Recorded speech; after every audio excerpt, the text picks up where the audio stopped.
Good Tuesday morning, everyone. We are on our second week of distant learning and our first full week.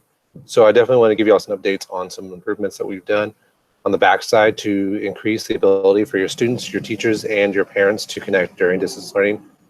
As you can tell, I'm outside, so hopefully the noise is okay. But I did want to show you a couple of things.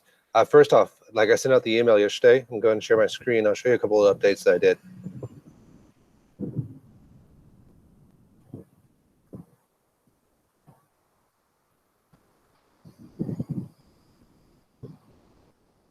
So the first update is the digital learning site. I added an entire new page on here with distance learning. On the distance learning page, it does talk about blended learning. This was kind of background. This page has started being built, but I went ahead and put it live.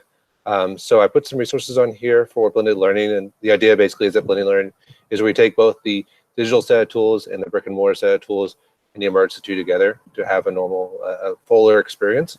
But down here is the digital learning at home is where I kind of added a lot of things. So first off, this section is I'm planning on having more of these online professional learnings. I'll have this here. I'm also going to post these videos here as well. The next one is online tools and handouts and shared documents. This is actually also where I put a lot of information. Like I said yesterday, I emailed out this Google Classroom handout for all teachers and staff to understand the differences in Google Classroom for Elgin ISD as compared to a lot of other places. There's been a lot of questions about that. Also take note that there is a distance learning FAQ. This one is being developed as I'm getting questions in through the through help desk. And again, that's the most important thing here is that the help desk is still running.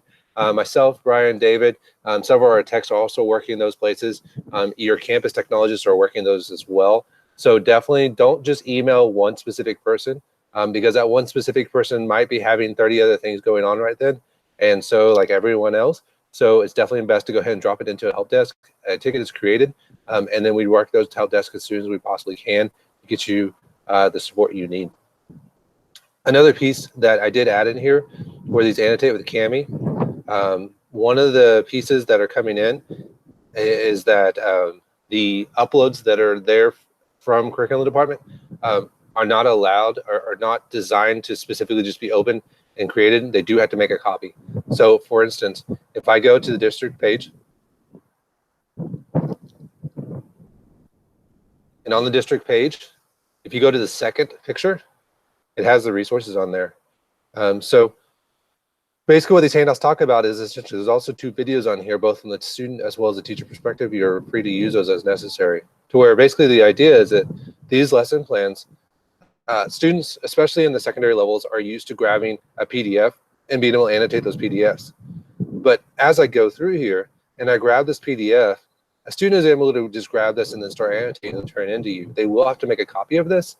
So one of the things we opened up for y'all is Cami. And what's great about Cami is that Cami has a whole list of tools available for annotation, for drawing, for typing and text, whatever you need. Now, right now we have the free version. So the free version is missing a couple of tools, but what happens is if you start writing on it, it's going to ask you to create a copy. The copy then goes into your Google Drive once you connect your Google Drive. And then you can start using all the tools. Now, if I'm a student, I can then take this, complete it, and then turn it in through Google Classroom. And again, the idea with Google Classroom is that this is already being built for you guys, for the staff. The Google Classroom classes have been built all year long. And since they've been built all year long, we haven't really changed anything. I think people are just more aware of it now. Secondly, like I said, there are videos on how to use Cami as a teacher and how to go ahead and set it up as a student. Feel free to download those and post those where you need them, specifically like in Google Classroom. Secondly, we have turned on Meet for recordings. The biggest thing, again, principals, I'm sending this to you for y'all to know and then share out to your staff. I'm going to post this on my YouTube channel. But the biggest thing on Meet for students is students can only join meets, they can't create meets. And the biggest flaw or the biggest issue we have right now is that you need to give them a nickname. Do not share the link to that meet. So what that means is that if I say this is read math, and then we're going to say this is period 06, then I go ahead and click continue. That's going to create a meet. Now I'm going to give read math 06 to my students on my Google Classroom. And so I'm just going to tell them to go to meet.google.com/readmath606, or you can even do something like g.co. So I'll type it up here on the top so y'all can see. So g.co/meet. Join now real quick, just so y'all see it. Go away. So again, it's going to be just to go here. I can actually just push this link onto Google Classroom. So I just type in g.co/meet/read math06. That'll go directly to this meet. The positive thing on that is that when I do that, when I add to meet through a link and not through a direct link, but a shortened link, the students are not able to go back in it. Now there are ways. I'm going to stop there. Anyways, but basically what I'm saying is if you share the nickname or that shortened URL, the g.co, and then with the special username, as y'all see up here on the top, that will allow students to go directly in there and not join or create their own meetings. Also talking about Meet, there is a new extension available called Google Meet Grid. I don't know if y'all can see the little drop down right now, but Google Meet Grid is a new extension that was built specifically actually during this time frame. And it was built by one of the schools. I believe it's a San Antonio or Austin school. And so if you just type in Google Meet Grid View in the Chrome Apps Web Store, and again, you can see that right here. If you click on the apps in your toolbars, you can type in Google Meet Grid View. You'll go here, you'll click Add to Chrome. And what that allows you to do is if other people join, you now have this option right here. And so just like other people have seen like a Brady Bunch type video, if I click on this, it allows more multiple squares up on my screen so I can see my entire class or more people that have joined.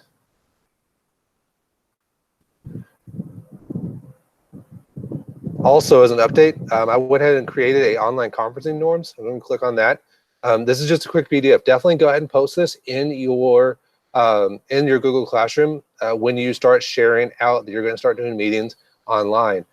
These are basically just specific expectations that we have for our students when they're online and when they're meeting digitally. This is definitely this time is showing the need for more digital citizenship, for more than just being a citizen in the real life or real world, but also the importance of knowing digital citizenship in the online world. So definitely point these out, even have the screen up and go through these as your students the very first meeting, because these are definitely important for them to know.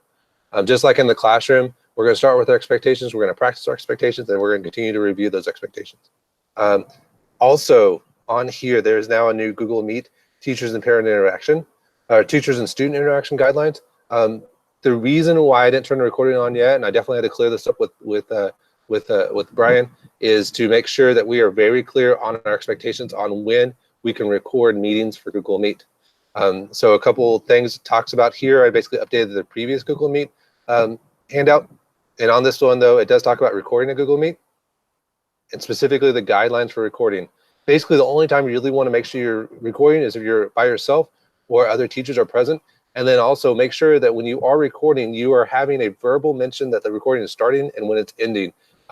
Some people don't want to be recorded, and this is definitely a time they can make sure they close their camera off and they mute their mic. And then finally, when you end that Google Meet, just like I said previously, make sure that all students are removed before the meeting. And there is now a new removal tool in Google Meet. It's just this little highlight. So if I'm in there, I can actually click on the student and I can mute them.